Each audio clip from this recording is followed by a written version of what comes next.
Well, good morning. Happy Saturday, leaders. We're going to be starting with the Cash Flow Quadrant book by Robert Kiyosaki. It's the second book in the series.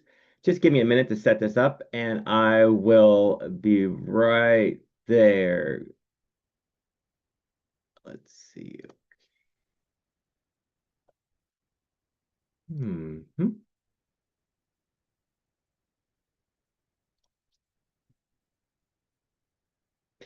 I hope everybody's doing having a great day here. I'm trying to get this thing to be in a better mode. Just give me a moment. Oh, why is this not doing what I want it to do? Hey, Mhm. good morning, Jameson. Hey, Eric. How's it going this morning? I'm here, and it's an amazing time, and I'm having a lot of fun getting this going. I'm trying to get this back into the mode where it's full screen, but I guess it's not critical. Look at the top, maybe on your side, it's going to be the bottom right corner. There's like either a slider or something that says percentage, size. I got a view. Let's see. Oh, minus, plus. Oh, okay. That'll There work. you go. Now I just need to make sure I'm on page 195. It's an amazing read. I was doing a little research and I was like, wow, this is amazing about how he lays this out. So let's go back up. All right, we're definitely not quite there. I think we were on 192, 119, 119. There, that's my problem. I'm on a little way too far. We were on the different levels of investors. What part of what page we were left off on? Excuse me. I had it as the top of 105 105. Okay, of the great. pages on the screen, not the pages.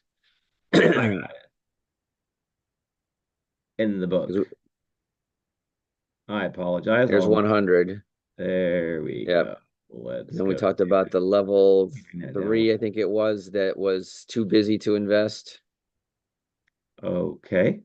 There we go. And I So think, right here, maybe? yeah, Okay. So a basic review of the book, of the chapter. It's chapter five, five levels of investors. They talk about, he talks about learning to invest, financial experts, and how we can possibly the different types of investors. Like level one was the zero financial intelligence level. Level two was the savers are losers level. Level three is I'm too busy level. Level four is I'm a professional level. And here we are. I'm a professional level. This is the do-it-yourself investor in the S quadrant. Many retirees become level four investors once their working days are over. This investor may buy and sell a few stocks, often from a discount broker. After all, why should they pay a stockbroker's high commissions when they can do their own research and make their own decisions? The do-it-yourselfer. If they invest in real estate, the do-it-yourselfer will find, fix, and manage their own properties. And if the person is a gold bug, they will buy some and store their own gold and silver. In most cases, the do-it-yourselfer has very little, if any, formal education. After all, if they can do it themselves, why should they learn anything? If they do attend a course or two, it's often in a narrow subject area. For example, if they like stock trading, they will focus only on stock trading. The same is true for the small real estate investor. At the age of 9, when Rich Dad began my financial education with the game Monopoly, he wanted me to have a bigger picture of the world of investing. The following is some of the basic big picture asset classes he wanted me to spend my life learning. Assets and liabilities. So, assets, businesses, real estate, paper, commodities. Chapter 5 again. As more people realize the need to reinvest millions invest. Millions of them will become small level 4 investors in all 4 categories. After the 2007 market crash, millions of people have become entrepreneurs starting with small businesses, and many are investing in real estate while prices are low. Most, however, are trying their hand at stock trading and stock piling. As the dollar declines in value, millions of people are beginning to save gold and silver instead of dollars. Obviously, those who also invest in their ongoing financial education, taking classes regularly, and hiring a coach to enhance their performance will outpace those who just do it on their own. With a sound financial education, a few of the level 4 investors will climb to the next level, the level 5 investor, the capitalist. By the way, again, this book was remade in 2011. So this is 2011 information that is timeless because you can still hear how it impacts us today. Level 5, the capitalist level. This is the richest people in this is the richest people in the world level. The level 5 investor, a capitalist, is a business owner from the B quadrant investing in the I quadrant. And of course, we have the ESBI quadrant level, as we had discussed earlier. As stated earlier, the level 4 investor is a do-it-yourself from the S quadrant investing in the I quadrant. The following are a few examples of the differences between level 4 investors and a level 5 capitalist investor. The S quadrant investor generally uses his or her own money to invest. The B quadrant investor generally uses OPM, other people's money, to invest. That's like credit, for instance. This difference is one of the major differences between level 4 and level 5 investors. The S quadrant investor is often a solo investor. The S also stands for smartest. The B quadrant investor invests with a team. B quadrant investors do not have to be the smartest. They just have to have the smartest team. Most people know what two minds, excuse me, most people know that two minds are better than one, yet many S quadrant investors believe they are the smartest people in the world. And sometimes that gives them vulnerability for sure. The S quadrant investor learns less than the B quadrant investor. The S quadrant investor often pays higher taxes than the B quadrant investor. The S quadrant also stands for selfish. The more selfish they are, the more money they make. B quadrant investors must be generous. The more generous they are, the more money they make. It is difficult to raise money as an S quadrant investor. It is easy for a B quadrant investor to raise capital. Once a person knows how to build a business in the B quadrant, success attracts money. It becomes easy to raise the money in the I quadrant if you are successful in the B quadrant. That is a big if. Going back to the beginning of the book, there was a story between the town that needed water, and they had the one, which is the S type investor, which was the person that moved buckets, and then the B and I quadrant investor that built pipelines. And this is kind of the story at the beginning of the book really kind of illustrates this point. The ease of raising capital is one of the biggest differences between being a successful S quadrant versus being a successful in the B quadrant. Once a person is successful in the B quadrant, life is easy. The challenge is becoming successful. The problem with success in the S quadrant is that raising capital is always difficult. For example, it is easy to take a B quadrant business public via selling shares of the business on the stock market. Once the story of Facebook is a modern example of how easy it is to raise capital for a B quadrant business. If Facebook had remained just a small web consulting firm, it would have been very difficult to raise investor capital. Another example is McDonald's. If McDonald's had remained just a single burger store, an S quadrant operation, no one would have invested in it. Once McDonald's began expanding into the B quadrant via a franchise system and was listed on the stock exchange, money poured in. The reason a business sells shares is because the more they share, the richer the entrepreneur becomes. That's a funny twist on words. An S quadrant business has a tough time selling shares because the business is too small to share. He has definitely a wit about him. In real estate, the same is true. When I was a small real estate investor investing in a single family homes, condos, and small 4 to 30 unit apartment buildings, it was difficult to get loans. The moment Kim and I began investing in apartment buildings with over 100 units, banks were more willing to lend us much more money. The reason? On 100 unit plus properties priced in the millions, banks do not finance the investor, they finance the investment. In other words, on properties with over 100 units, banks look more closely at the investment than the investor. On top of that, bankers would rather lend 10 million than 10,000 since it takes just as much time to lend 10,000 as it does millions. Remember, bankers love debtors because debtors make banks rich. Once bankers are satisfied with your ability to own and manage large apartment houses profitably, yes, banks often line up to offer us money even during a crisis. This is true with credit and personal credit the same way. If we can demonstrate that we can manage money and use it effectively and they get their money back and make payments on time, they will give us more and more and more money to use because that's how they make their money is the use value and the use of money and the return on their money. So the question is, who do level 5 investors get their money from? The answer is they get their money from level 2 and level 3 investors who save their money in banks and pension plans. Start with nothing. The reason I started with this book with the story of Kim and me began being homeless is to let the readers know that not having money is not an excuse for not growing smarter, thinking bigger, and becoming richer.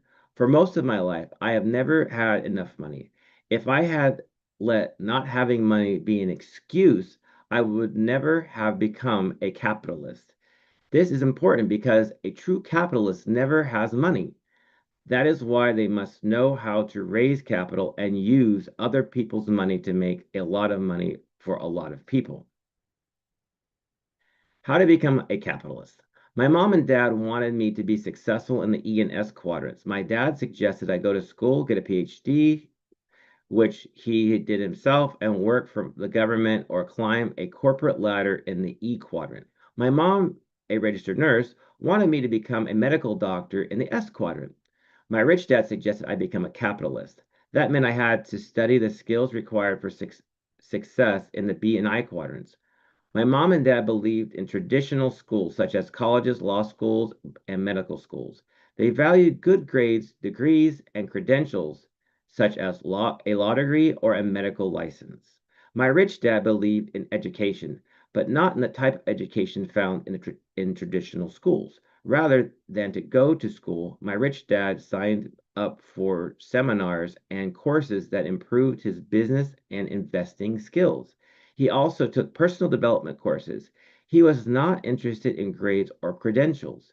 He wanted real life skills that gave him strengths and operational skills in the B and I quadrants. When I was in high school, my rich dad often flew to Honolulu to attend seminars on entrepreneurship and investing.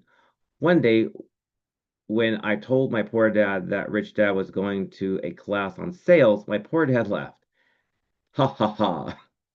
He could not understand why anyone would want to learn how to sell, especially if the class hours were not applied as credit to an advanced college degree. My poor dad also looked down upon my rich dad because my rich dad never finished high school. High school dropout. Because I had, and billionaire. Because I had two dads with differing attitudes on education, I became aware that there is more than one type of education. Traditional schools are for those who want to be successful in the E and S quadrants. Another type of education is for those who want to be successful in the B and I quadrants. In 1973, I returned from Vietnam. It was time for me to make up my mind about which dad I was going to follow. I was going to follow in my poor dad's footsteps. Was I going to follow in my poor dad's footsteps and go back to school to become an E or S, or take my rich dad's path and become a B or an I, eventually to become a capitalist? In 1973, my rich dad suggested I take classes on real estate investing. He said, if you want to be a successful capitalist, you must know how to raise capital and how to use debt to make money. That's a key thing.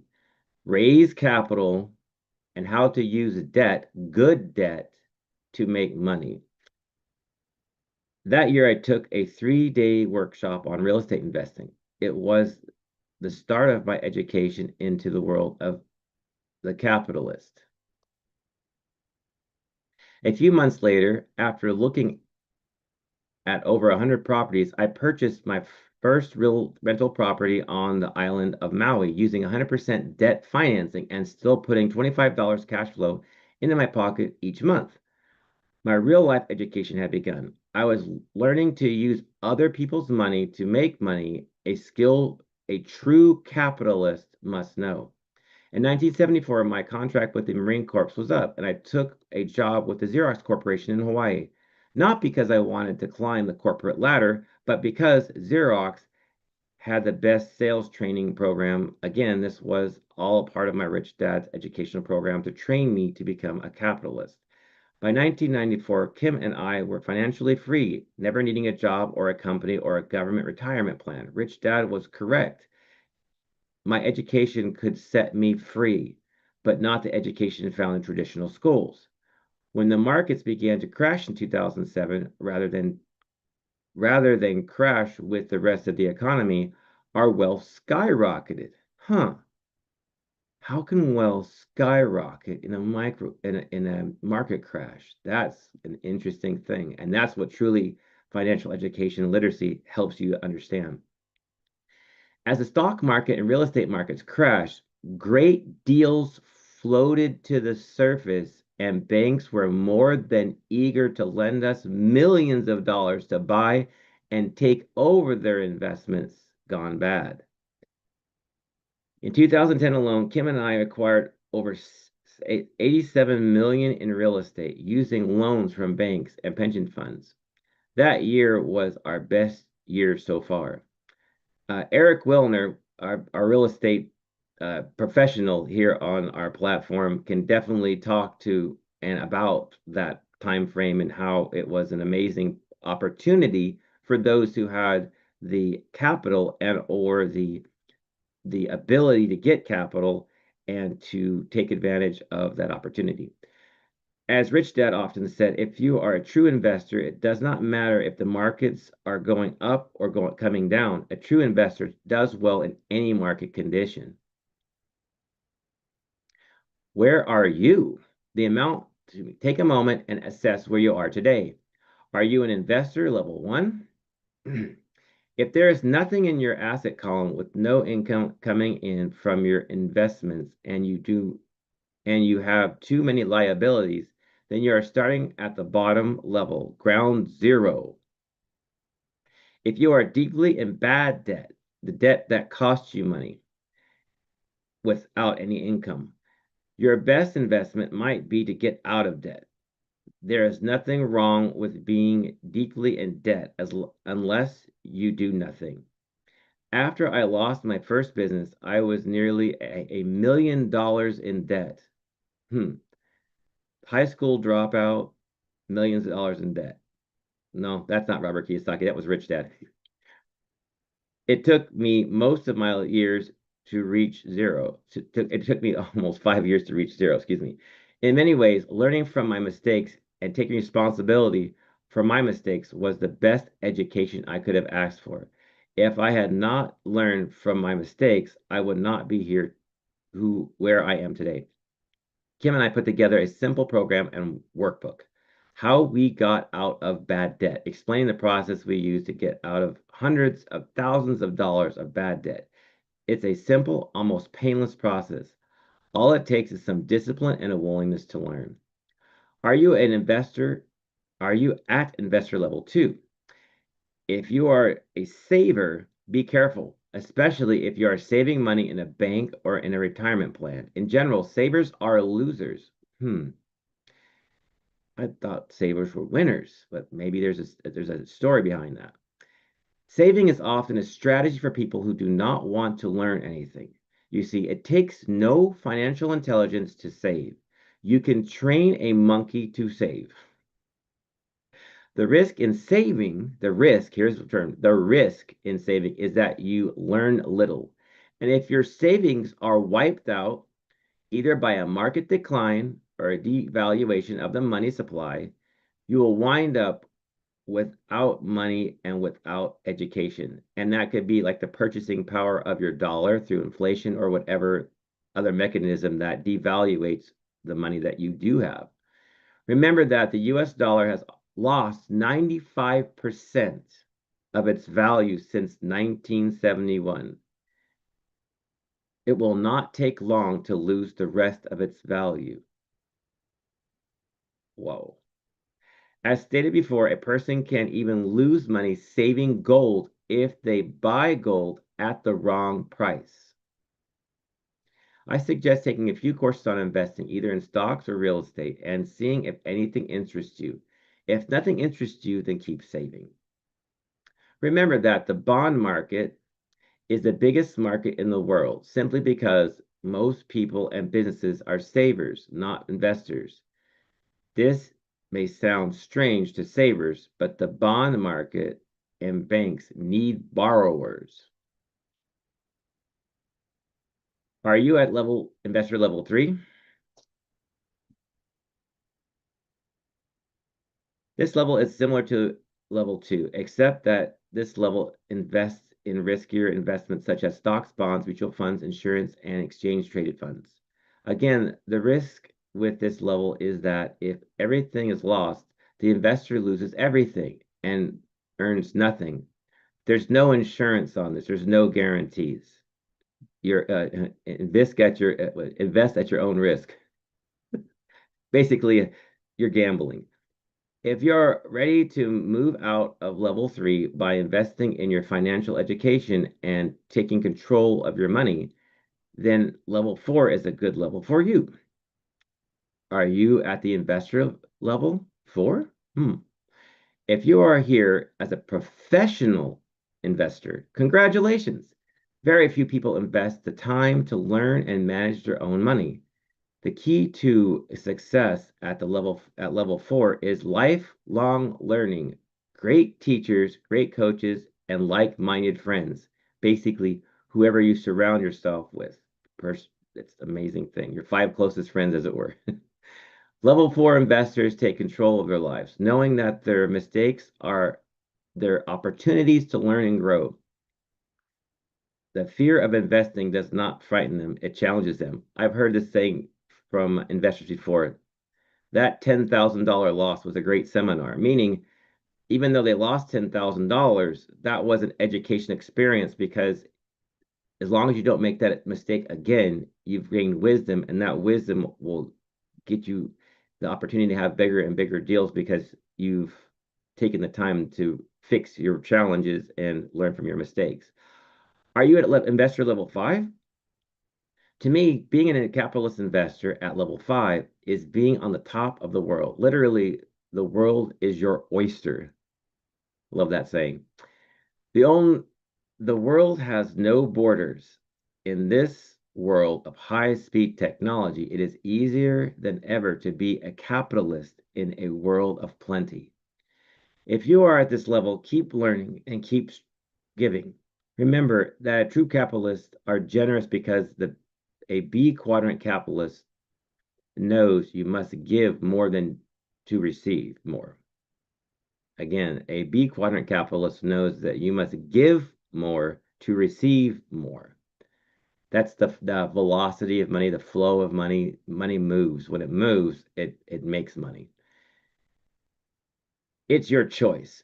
One of the great thing, one great thing about freedom is the freedom to choose to live the life you want. In 1973, at the age of 26, I knew I did not want to live my life the way my parents chose to live. I did not want to be living below my means, living paycheck to paycheck, trying to make ends meet.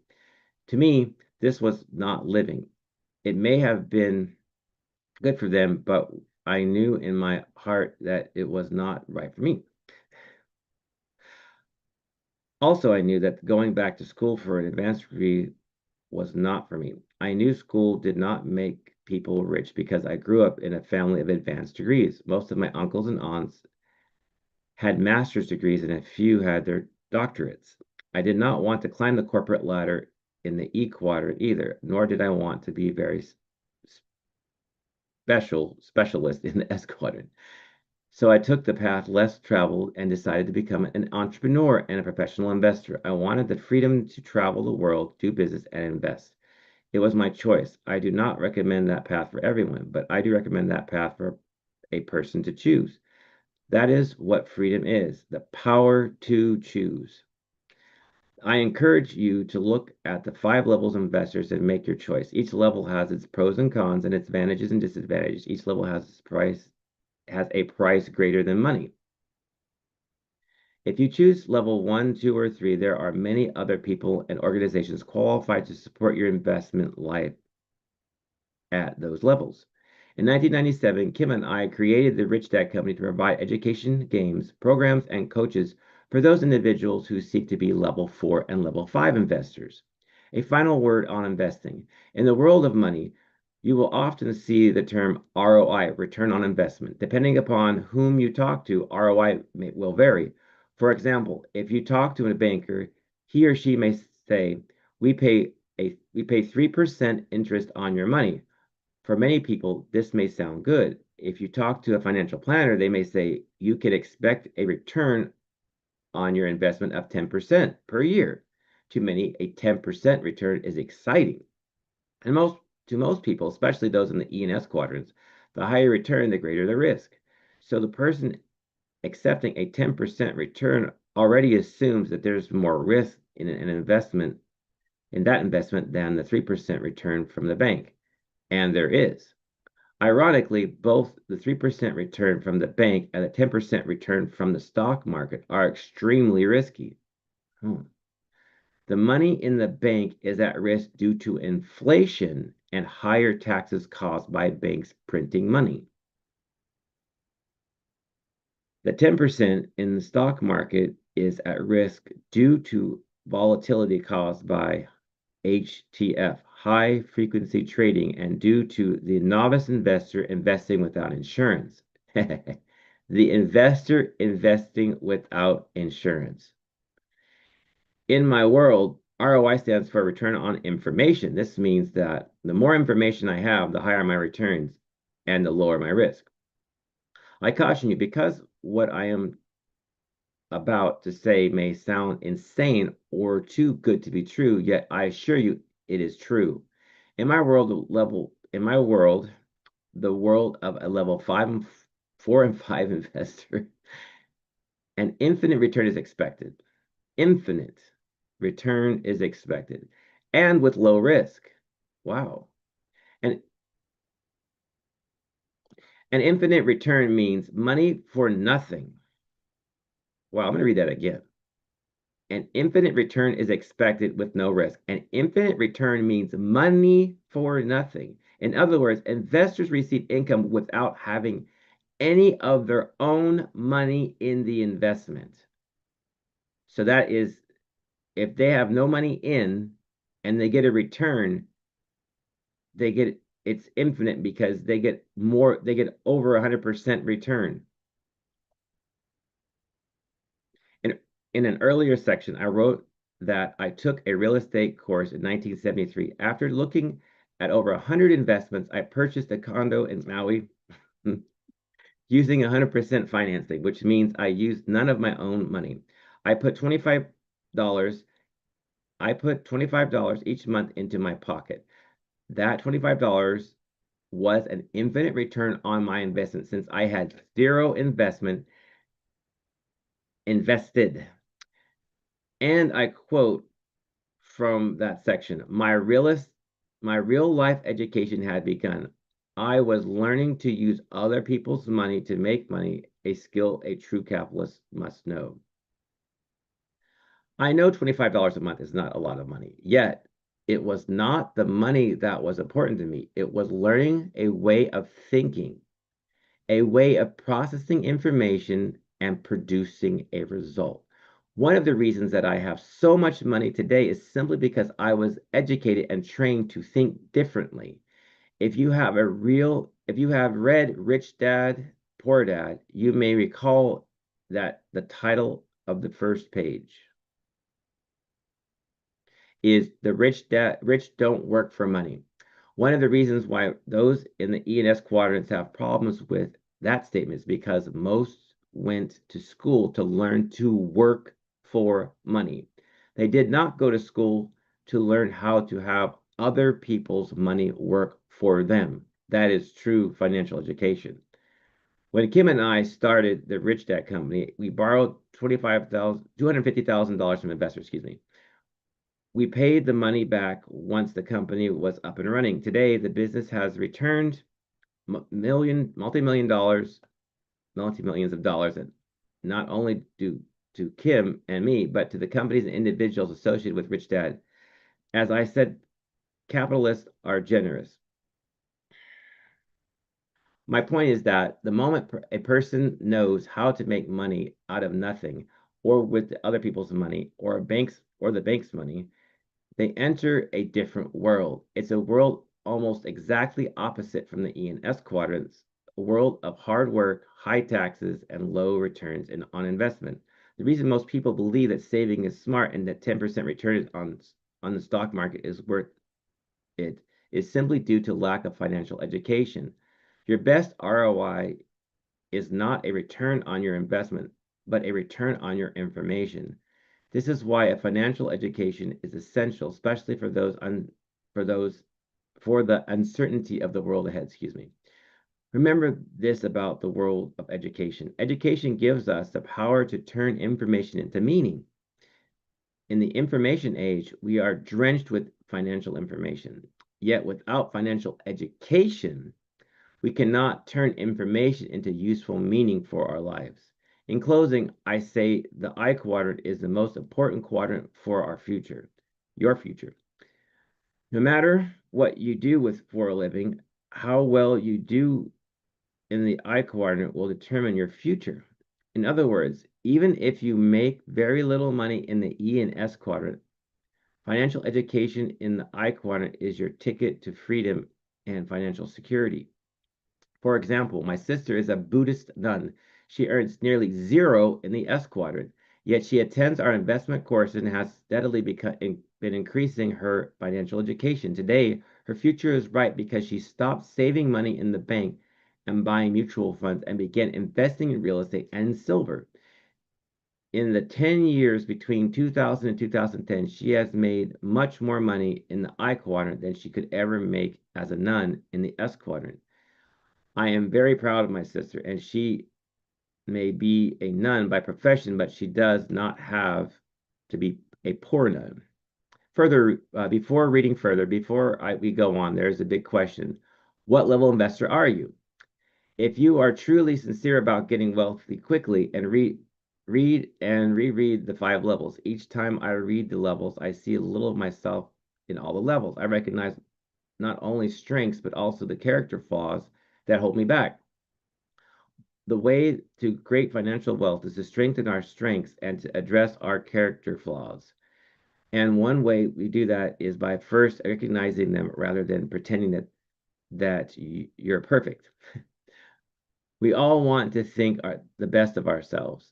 I have dreamed of being a level 5 capitalist for most of my life. I knew this was what I wanted to become from the moment Rich Dad had explained the similarities between a stock picker and a person who bets on horses. But after studying the different levels of this list, I could see the character flaws that held me back. That's really critical, is to be able to um, strengthen your strengths and support your weaknesses. Your five closest friends should be your sounding board, and help you to expose your character flaws and give you definitely advice and encouragement to overcome them. I found that character flaws in myself from level 4 that would often rear their ugly heads in times of pressure. That's the key. When we're under pressure, we stop using our logical mind and start going into instinct for sure. The gambler, the gambler in me was good, but it was also not good. So with the guidance of Kim, his closest friend, best friend for sure life, my friends, and additional schooling, I began addressing my own character flaws and turning them into strengths. My effectiveness as a level 5 investor improved immediately. Although I do operate today as a level 5 investor, I continue to read and reread the 5 levels and work on improving myself. Here's a question for you. What level investor do you want or need to be in the near future?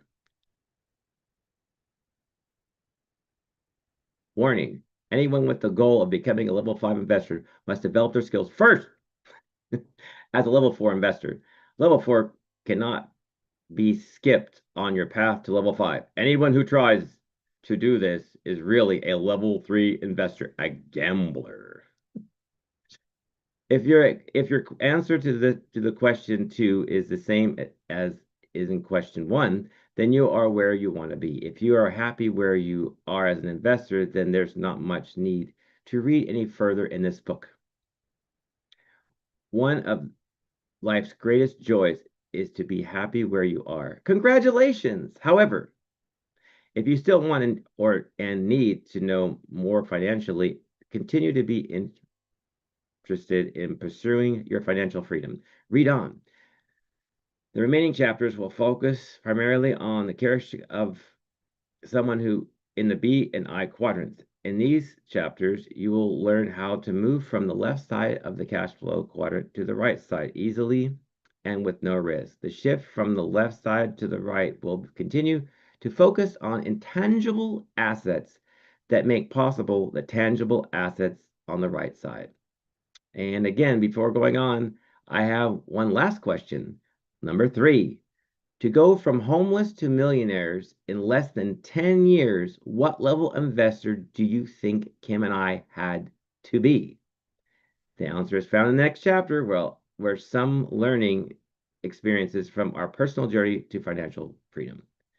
Okay, let us go out to the field and see who's out there.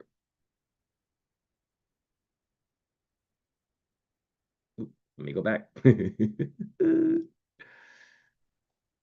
And do they have opportunities to unmute? I Yes, know they do. Good morning, everyone. Happy Saturday. Good morning, Fernando. Good morning, Jameson. And great read. Continue on a chapter. It's really interesting listening to the different levels and then reflecting where you are, and I think no matter what level investor you are, sometimes we don't even not necessarily need to learn something new, but we need to be reminded of some of the things that we've learned along the way that maybe we stopped implementing or just neglected implementing. And so the difference between the S investor and the B investor today was to me was very, very eye-opening.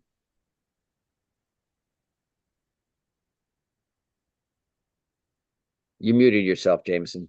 Yes, and what it's really important to understand, like the difference between like someone that uses money and someone as like for debt or for purchasing things for consumption compared to one that uses debt or credit or money to build assets and to get it's more of a long-term purchase than a short-term purchase, or it could be, but like they talked about day trading, but that advanced about the different levels, meaning like the gambler compared to the capitalist, it's just dramatic.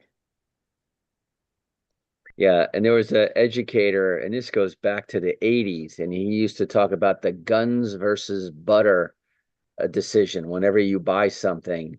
And it's right along those lines. It sounds funny, but what he's really talking about, butter, which is a consumable, right? And left alone, it'll just melt away. And you can spend money on either one. One is long-term safety, and the other is short-term. And so even like in my radio show, I often talk about the difference between good debt and bad debt, right? When you go out and buy dinner on a credit card, you're robbing your future because now you have to pay in the future for something that you already long consumed.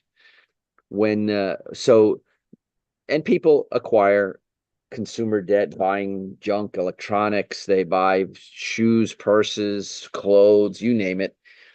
But the smart people live within their current means, so current income, current expenses, and no more. And then any additional money they buy, they can go into debt, for example, buying precious metals, buying real estate, my favorite, which is of course real estate, because that that debt buys an asset which appreciates, that asset which also does cash flow, and the cash flow, for example, pays itself for the debt. Whereas, the meal, the shoes, the electronics that you bought, that never pays itself. It requires you to continue to work to pay for it. And so the name of the game, if you wanted to, summarize it, is number one, convert any bad debt into good debt. Then use that good debt, make sure to acquire assets that create the income. And then it's just a question of how much income, satisfies your lifestyle. And that's why I think this whole conversation, first of all, rich dad, poor dad, understanding the mindset differences, right? It's the mindset differences that change. I'll give you two recent real life examples. And I talked about this, and I think on our Wednesday night call as well. I went to a dinner of investors who are, it's called the Exchangers Club. And the purpose of the club is to exchange, preferably real estate, but nowadays they exchange all kinds of stuff, a pressure cleaner for a paddle boat, or, so the fun part about this is that you try to play and take $0 out of your pocket. Now, sometimes if the trade is uneven, but somebody really wants it, they'll give something in trade and then add some cash. But the fun part of the game is to not use cash. Anyway, the point that I wanted to make here is that one of my friends, he brought over and he handed me a silver dollar in a plastic acrylic case. And so he handed it to me and he looked at it and he says, "What do you think about that?" And I go, like, it's beautiful. I mean, it was, because it's acrylic, it's never been circulated, it's never been touched by human hands, and after it was put into the case. So it was a beautiful, very shiny, and you could tell that it was a silver dollar. Okay, it wasn't an alloy of multiple metals, it was a silver dollar, which they called a silver eagle. Now, when that was minted, it was worth $1, right? It was worth $1 because that's what a dollar coin is today. And then so when he slided over to me, he goes like, "What do you think this is worth right now?" And I go, "Well, it looks like it's all silver." And he smiled, right? And that silver dollar is $380 right now. That's the market value of that silver $1. Now imagine if you had saved a $1 bill and a silver eagle when it was $1, put it in a box, and then opened it up again today, 30, years later. Is there inflation in the world? right? $1 became $380 because not because it was it was minted as a dollar. It's because of the value of the silver. And then, of course, because it was minted into a dollar, it's a rare piece. It was the last time they made it back in 2001. So there's no more being made. And so the value of that thing is just going to continue to go up. And so the point of the story is that inflation that he talked about, but it's where you put your money. Him locking up that dollar for all that time, it appreciated in value. It was an asset as opposed to a liability or an expense. And I think that's one of the things, and why those two books have changed so many lives, is because it simplified the complex world of money into very easy to understandable things to do. So back to you, Jameson. Thank you, Eric.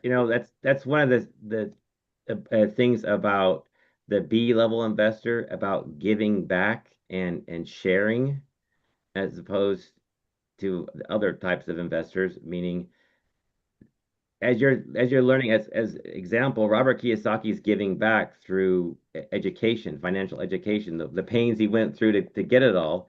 And of course, he has a business, but he's definitely sharing that information. And as you share with us on Wednesdays, and you're sharing this with us now, you're sharing that wisdom, because that is literally the difference between, it's like having a financial lifeboat. The knowledge literally gives you ability to, what would you say? Um, Participate in your own rescue. You have to have the education, otherwise you don't even know, like, where's the fire? What's the problem? What do I have to avoid? And where's my exit route? Where's safety and what do I have to avoid? If you don't know what the problem is, that's it. Thank you very much. It looks like Adrian has her hand up. Yes, I have been in this ministry I partake in as we speak since January. And one thing I have learned from bishop and pastor is that they don't spend. I just heard Bishop say last night, we were in church to 2 a.m. every Friday from 10 o'clock to 2. And he said, I save 20 to 30% of what he makes. He just came back from overseas, Africa. And I'm here to tell you, he had a thing in his house, no more buying sneakers, no more buying. He would eat rice. And before going to the grocery store, he's very frugal. They go to the thrift store to buy clothes. Frugal. I mean, what? And I have never thought in that fashion from my youth to now. But I am now thinking of, what are you spending money on? That silver dollar would have been a great investment for me 50 years ago, or whenever that was minted. I was born in 54, so however far back that went, then if it was before my birth, then no. But after I was born, possibly before it stopped being made, savings is something I never have done. And so now I'm hearing this story, quadrants. Rich dad. Who was his rich dad? Who was his poor dad? That's the variable. Was how many fathers do you have? But he said rich dad. He listened to his rich dad and his poor dad. And between the two, who did he really lean more towards in the end? So I said all this to say, I'm getting ready to make some shifts in myself. It's 71. It's never too late, but it's better to start than not to start at all. And that's basically what I wanted to share, because it's horrible. I had 3 children and 8 grandbabies. And by God's grace, and meeting Mr. Wilner and Mr. Lou Brown, not necessarily in that order, but one led to the other, I'm going to make some shifts, serious shifts, and I don't really spend now. I haven't bought any new clothes other than Walmart, which isn't that expensive, but just dress here, etc. But to buy a expensive outfit. I've never really spent money too far on that, but just enough to know that when you really need to have that? Oh, I want that. Or do you really need that? And that's the decisiveness of what you spend money on. So there, that's what I wanted to say. I'm learning how to save, bottom line. And I'm going to find a way. I have nickels, dimes, quarters in my house right now. I used them a year ago, and had I not used them, I was down to something I needed, and I used them. I think it was to pay a bill. I don't remember, but I saved pennies. I saved dimes. I found a quarter the other day. I found a penny. This went in the piggy bank. So I'm just sharing. I don't know how much sense it makes, but save is the key word here. Yes, that's an amazing story, and listening to about the pastor that came back from Africa, because there's actually a thing called the FIRE movement, financial independence, retire early, and one of their concepts is frugality. Like, why do I need to spend, like you're saying, on a luxury or a want, and compared to needs? And some of them are extreme. They're like they're very extreme on their frugality, and there's different levels of that. But the key thing is focusing on long-term investing and thinking long-term instead of thinking with your emotions right now, what satisfies my need right now. There was something else. Okay, the other thing is, I like the words spending and investing. Okay, you have spending and investing.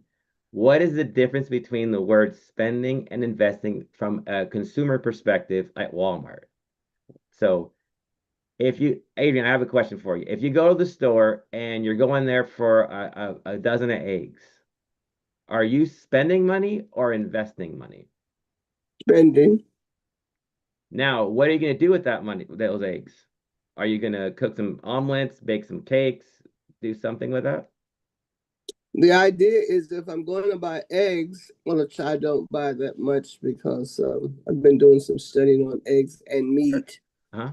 but I'm trying to change my diet as well. So my point to answer to your question is if you're going to bake pies to sell them, I'll buy eggs for that because I'm getting ready to start baking pies. And Okay. I'm going to be selling eggs, selling pies. So I'm going to need eggs. I'm going to need certain Sure. ingredients. Let's go simple. Let's go simpler. If you get the eggs, doesn't that add value to your health and wellness so that way you can, have energy to do things?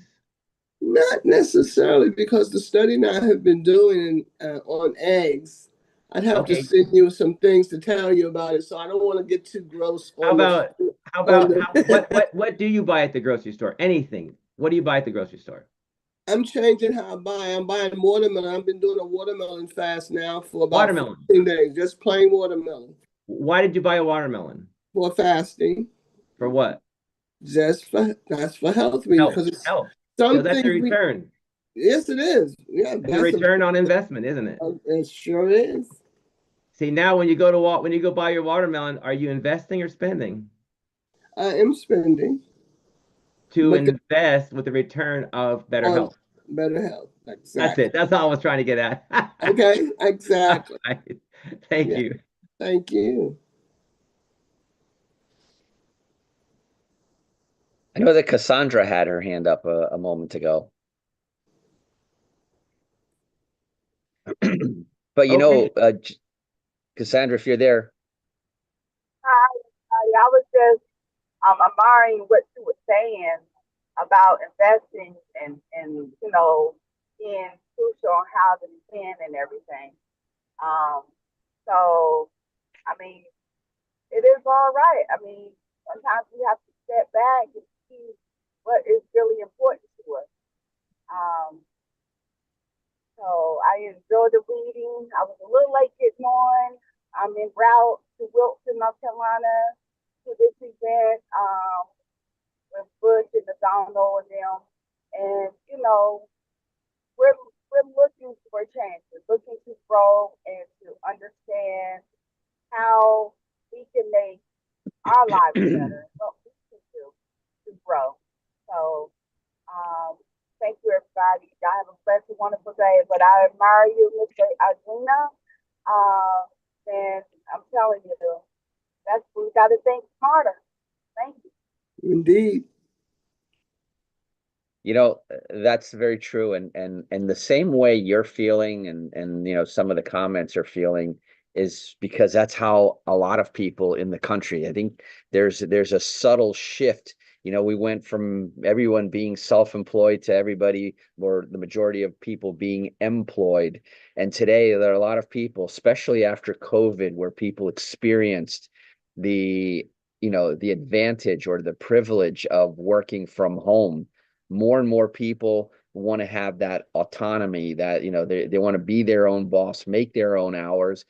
Now, ultimately, right, I say this to some people, and I know that it bothers them, but I say this to myself as well, and that is that you are being paid what you are what the worth of the value that you're providing is. If you're providing lots of value, is why people get paid very well. If you're not getting paid anything, it's generally because you're in a, you know, in between phase, not providing value. So the question is, and I thought this is where you were going with your question, Jameson. If you're going to the store to buy eggs, and then I was thinking, well, first of all, my question was, which store are you going to? You see, if you're going to Costco to buy eggs, right? Then you're going to buy 20, you know, or 40 or 100 eggs. Okay, then I am investing because I'm going to go provide eggs and omelets for people at my restaurant or something. If I'm going to, you know, Publix or Piggly Wiggly to buy eggs, that's definitely an expense, you know, because anyway, that's where I thought you were going, and I thought it was very fun. And I said I had two real life examples. One was the coin, and to me that marked, you know, that was a very eye-opening aha moment. I put a quote in the chat, which is one that I refer to all the time. You know, when you talk about living within your means and living frugally, some of the wealthiest people that I know are very, very frugal, right? And P.S., guess how they got wealthy, right? Is by being smart with their money. But this week, I'm cleaning out a property that a tenant who abandoned the property, and when they were first started out as tenants, he was a sole proprietor of a business, you know, as it turns out, a tattoo business, and had 700 credit scores, had, you know, $180,000 in the bank, you know, and in my mind, I'm wondering, why is this guy renting? But he was a good candidate, rented, and for about 4 years, he was a great tenant. And then something went wrong. And then I get a call from one of the neighbors. You know that the police have surrounded your house. Are you aware of that? And apparently, because of domestic abuse and a number of other things, the tenant gets pulled out of the property. They take, you know, a cache of guns, and bottom line is eviction occurs, and one of the very few evictions that I've done in my entire career. But here's the thing. I will tell you that we have taken thousands of dollars of stuff, right? Fishing bow and arrows, or, you know, he was a bow fisherman, you know, expensive radios. And there was so much money that was spent and wasted in consumables. And yet today, he probably won't be able to rent the next place because of his credit and history and everything. And the point being is that a lot of times I marvel at the fact that my tenants have bigger TVs, nicer cars than I do. And I just shake my head, you know, and I wonder, you know, maybe they should read this book. Back to you, Jameson.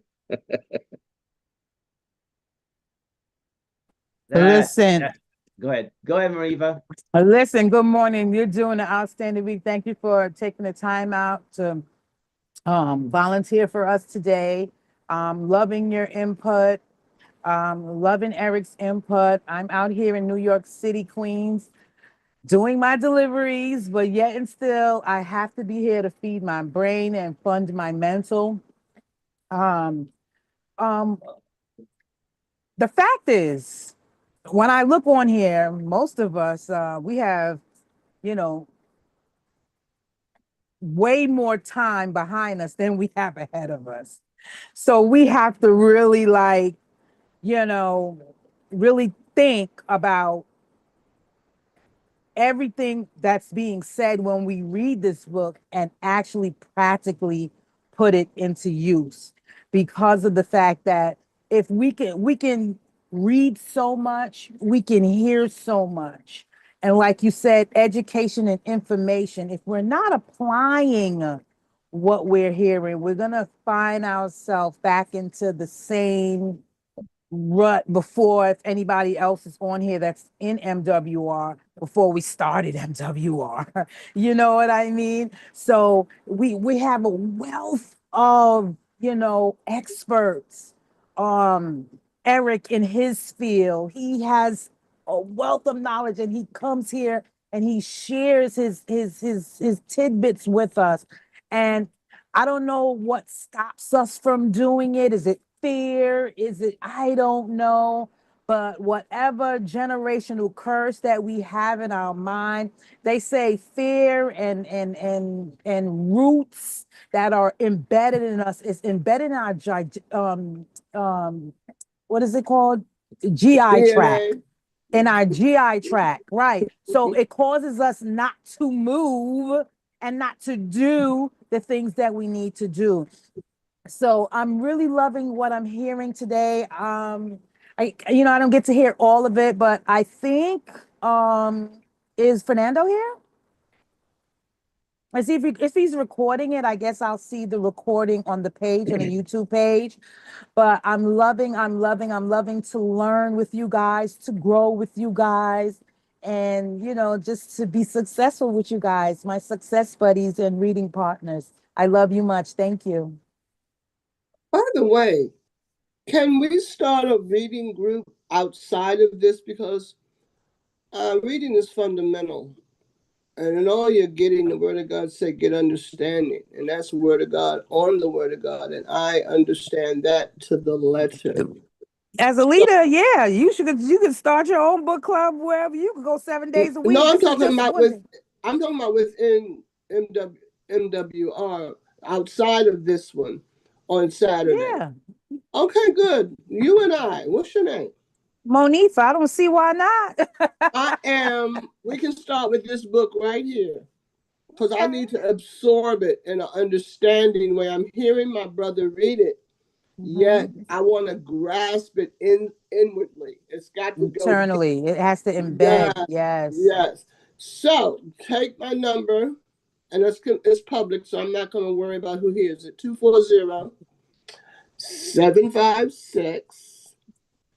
240-756-3395. And the brother who read today, I'd like you to copy that number too, since you were the reader and you have been reading for a minute. This is not my first rodeo on Saturdays, and I've heard you read before. And I would like you to join us because you've already maximized some things. I heard how you paused as you were reading. So, is that okay, guys?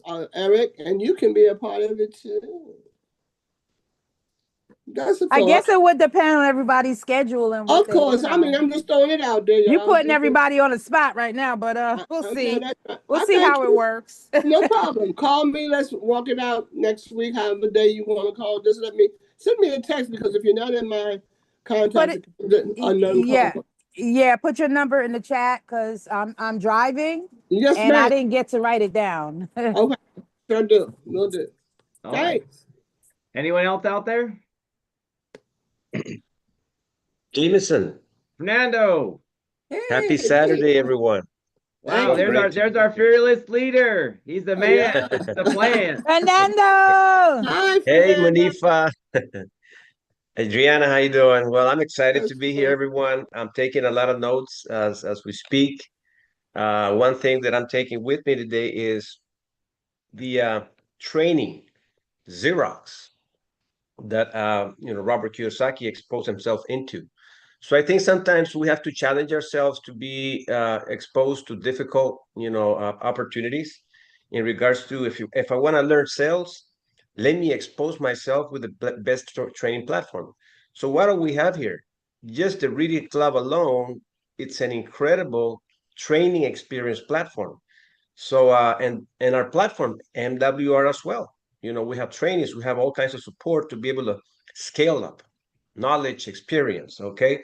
The other thing that I'm taking with me today is the world is your oyster. And whatever your perception of the world is, the more aware you become by training and reading and surrounding yourself with like-minded people, the world turns into your oyster, into an opportunity. Every challenge becomes your opportunity. Where most people really can't transform a challenge into an opportunity because they're not surrounded with the right circle. So we have the best circle here that we're surrounded with. The other thing that I'm taking today is you must give more to receive more. So if we put out more of our time and make the mistakes fast to improve your skills, I can assure you people are going to start seeing you a little different. They're going to see your persistency because you're giving out more, you're making more mistakes, you're learning from them, you're scaling up on your expertise. Now people are going to start buying into your ideas. Rich don't work for money. Yes, we got to learn to have money work for us. As a matter of fact, I got this coin here. It was a coin that I would look up to when my dad had it in 1976. This coin right here. Okay. He had it in his desk and I craved to have it. Okay.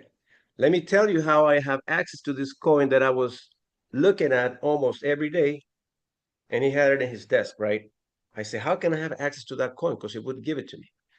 Well, this coin it was actually a dollar from 1776 to 1976. They made this coin, which is probably worth about $1,200 right now. I got remarried, right? Fell in love with my beautiful wife. Well, we go one Saturday, and what did my dad do? He grabbed the coin and he let my wife have it. I say, you mean to tell me you never gave us this coin? You give it to my wife? He goes, yes. You know what I felt about that? And I got very emotional is because my mother, when she met my wife, she goes, she's the woman that you should have married when you were 18 years old, 17 years old. I said, wow. When you trust something, you trust a process, which my dad, he's got 4 kids, decided to do that. I said, God, you have blessed me with a wife that I have now. So the coin is worth a lot. I bought this other little coin here years back. It's gold, tiny coin. I bought it for $36, and now it's worth about $250. See, the value of time, appreciation. I think it's important to understand, which is learning how to appreciate whatever you have, especially when you treasure it and you have a feeling attached to it. To me, this coin has a memory, which is my dad. My dad is 90 years old, and he gave me access to the coin. So through my wife, right? So that's what I learned today. Others, people's money, and what else? And people's efforts. So I made I divided two ways of a perspective of investments. Other people's money, which is OPM, write that down, OPM.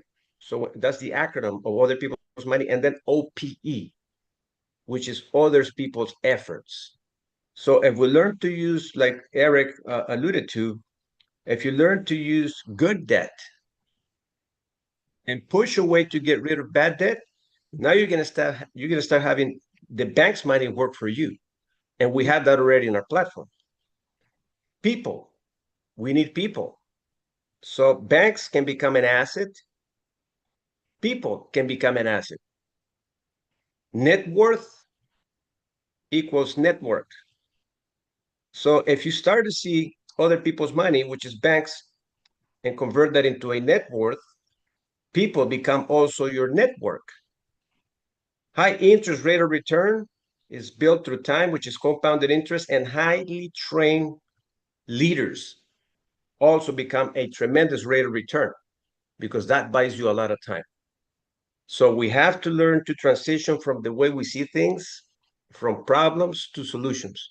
Because people, as Eric, I think, alluded to earlier today, is people are looking for people that have solutions to problems. So when you have a niche market that you want to attract to you, you can become an asset. And we have an incredible platform that allows us to become an asset anywhere we go. So I'm thrilled to be here, guys. I know we're a little bit over time, but I took a lot, Jameson. Thank you so much. What an incredible read this morning. Eric, thank you. Adriana, thank you for opening up your microphone. Also, Monifa, Cassandra. So definitely, I feel like a rich man when I surround myself with all of you guys. You guys And the are reader, just Fernando, and the reader. Amen. yes, And Jay. Jameson. It was a Yeah, pleasure. It was a pleasure. It was fun. It was fun to read. Thank you. yeah, Jameson. You really pour your heart out, and so when you read and when Eric reads, I take a lot of notes. So I'm taking a lot of And notes you know, today. Fernando, I also felt very proud of Jameson. Jameson, got a great compliment how, he's now received as an experienced, skilled reader. He was shy. We had to push him I to remember. come out and read. And now, no, Jameson is becoming a leader, and I am extremely proud to be part of the group with you. That's awesome, Eric. That's Jameson. How do you feel about this, man? Your transformation has been so incredible. I mean, I remember Eric when we got him in the table, and said, let's bring him to the table, see if he Yep. delivers, and he more than deliver. He's gone the extra mile, and when he gets challenged, he'll think for a quick minute, but he goes, "They're calling me." So, Jameson, you definitely know how to put your gloves on, man, and bring back all that knowledge. Well, Fernando, it's definitely when I get comfortable and not challenged, then I relax. When I get challenged, then my true genius has to come out to not only to survive but to thrive.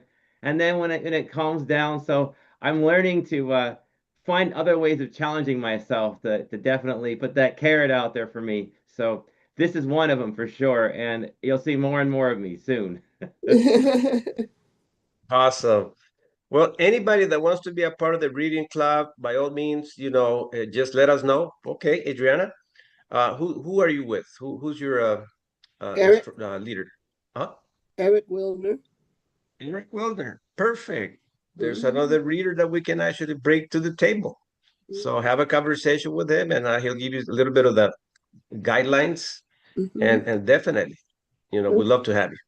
Anyone, Adriana, that's awesome. See, you're, Mhm. you're you're throwing yourself in the game, exposing yourself to be able to share who you are, and I know you can bring a lot to the table. I mean, I've spoken to you a few times, and then I hear you, so I definitely can feel that the next reader is going to be probably you in the next few weekends. So you let us know. All Amen. right. Awesome. All right. So, ladies and gentlemen, if we have, and by the way, there's events going on right now. I think there's one in North Carolina. Dr. G.W. Parker obviously is not participating with us verbally, but he's running events over there with, what was the event? I guess who's running it? It's uh, Mr. Was it? I saw the flyer earlier today. I wanted to expose it, but there's an event in North Carolina, and there's lots of people there, so it's being promoted. That's why maybe our our audience here, it's right now spread through other events. But meanwhile, guys, we have a responsibility as leaders. Right now, we got about 15 minutes. We're gonna have Mr. Eric Wilner, and I'll be with him doing our lifestyle legacy conversation. We're still going to use the same one. We're working on another one, putting it all together, but we're going to bring it to our round table Wednesday to present it. And if they give it a green light, the following Saturday, we're going to have an incredible conversation. It's changed around a little bit. It'll be the same one, but we're just kind of shifting gears a little bit. But for today, we have an awesome lifestyle legacy conversation with Mr. Eric Wilner. And right after that, We're going to lead it into an incredible training because we got changes that are happening thanks to our CEO, Mr. Brian House. We're going to expose those changes in the compensation plan. There's more money that he put up, for us to be able to make, so we can go out there and help more families get compensated for the same effort we're putting out, more money. Okay. So on that note, I'm going to stop the recording. If you want the recording for the reading, we are, as a matter of fact, if you haven't subscribed to our channel, Diversify Cash Flow in YouTube, you can see all the recordings there. Pick and choose whatever you want to take with you. And if you feel something that grabs your heart, makes sense to you, share it with someone else and invite them to our Diversify